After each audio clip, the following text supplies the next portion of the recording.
AutoLine Daily is brought to you by Borg Warner, feel good about driving. Bridgestone, your journey, our passion.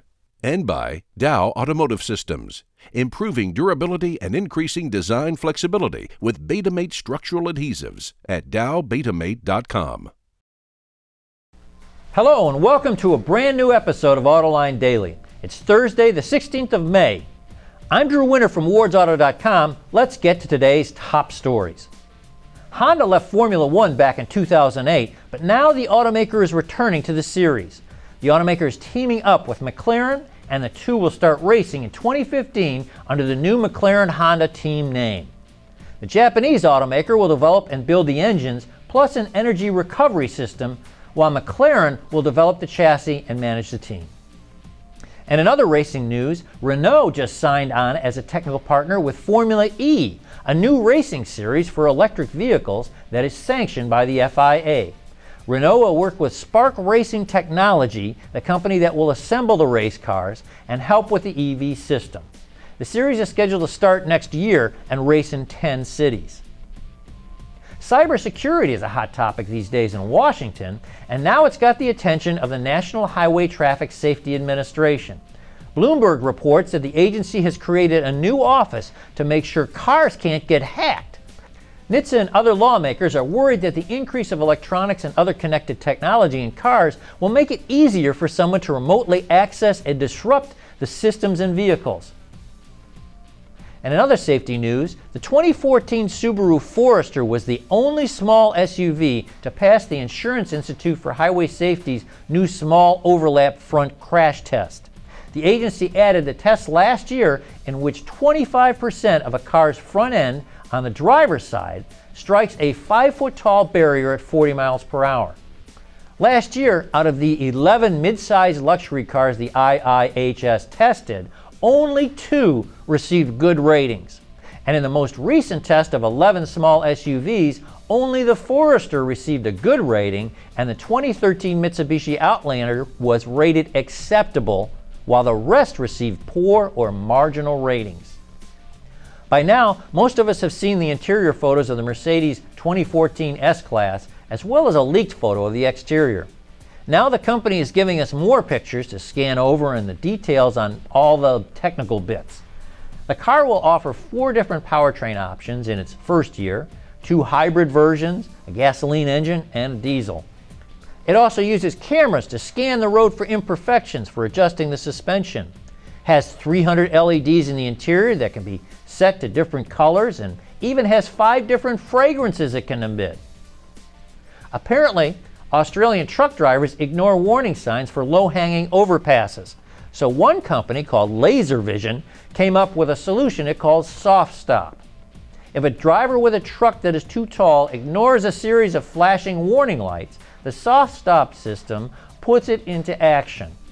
A wall of water cascades down with a giant stop sign projected on it. Another plus to the system is that it will not damage a vehicle if driven through, and can be used to safely stop drivers if a problem lies ahead. Coming up next, a look at how Formula One champion Sebastian Vettel is helping Infiniti develop its cars. Dow Automotive Systems, driving solutions in automotive, commercial transportation, and aftermarket with innovative products like Betamate structural adhesives. Lighter, stronger, safer. dowbetamate.com. Earlier this year, F1 driver Sebastian Vettel was named Infiniti's Director of Performance. While that may sound like an empty title, the 3-time world champion's role is much more than ceremonial. Take a look. Infiniti's involvement in Formula One is not merely a marketing exercise. Sebastian Vettel gave extensive input into the development process of the new Q50, particularly with regard to the steering system, the brake performance, and body control and suspension movement. So in sport mode, the car is very direct. Through the slalom, the car feels settled and it felt under control, let's say. In standard, just seems to be one less response. The steering wheel is lighter, but also the car is less direct and less natural in a way, especially when you get with a little bit of bumps up and down, left and right, change of direction. It's not direct because there's a delay. I think this needs further tuning. All of his recommendations contributes to the dynamic advantages that this car offers against its competition. Just about to do the high-speed test. It was extremely interesting for me to get the new car ready. There were some experiments that still needed some polishing. Just about to enter the oval now. I was just trying to give a little bit of feedback, talking about steering, braking behavior, things like that. So it was good to get a first impression. Well, Sebastian's involvement within the development of Infiniti vehicles has been very similar to how he offers feedback within Red Bull. Sebastian will drive any vehicle on the limits. Be that a road car or a Formula One car, his sense, feel and touch is something quite unique. You know, I've been talking to Sebastian and he told me, okay, I tried the car, tell me what you think. What better circuit than the Nordschleife to really try a car and push it at the limit. Nice feeling in the carousel, you know, it felt really stable. When I spoke to Sebastian, it was very good news. It feels a bit like a race car. I was very happy to hear that I was able to help. It's obviously important to tell, the guys what needs to be improved.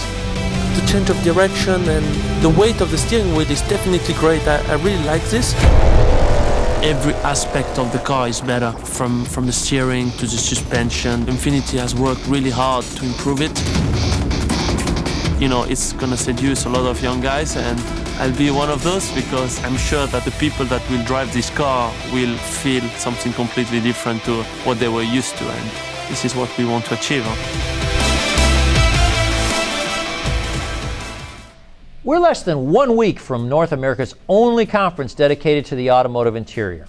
The Ward's Auto Interiors Conference is next Wednesday, May 22nd in Dearborn. And if you're involved in interiors, we've designed this event just for you. You'll hear keynote speeches from design leaders at Ford and Mercedes, and you can check out an exhibition of displays from many top interior suppliers and attend panels focusing on the hottest topics in interiors today. Panelists include a who's who from the interior teams of major OEMs and suppliers.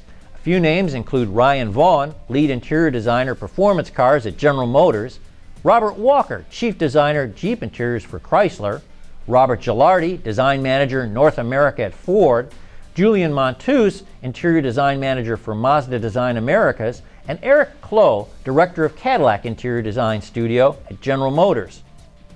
So join Ward's Auto next Wednesday at the Henry Hotel in Dearborn to meet, network, and find out the latest trends and technologies that are shaping today's and tomorrow's auto interiors. There are just a few seats left, so register now to reserve your spot at autointeriors.com. And I also need to remind you to watch tonight's episode of Autoline After Hours. Joining the auto extremist Peter DiLorenzo is Jordan Lee, the guy in charge of Chevy's small block engines. That's tonight at 6 p.m. Eastern Time at our website, autoline.tv. But that's all, folks. Once again, I'm Drew Winter from wardsauto.com. Thanks for watching, and please join us again tomorrow.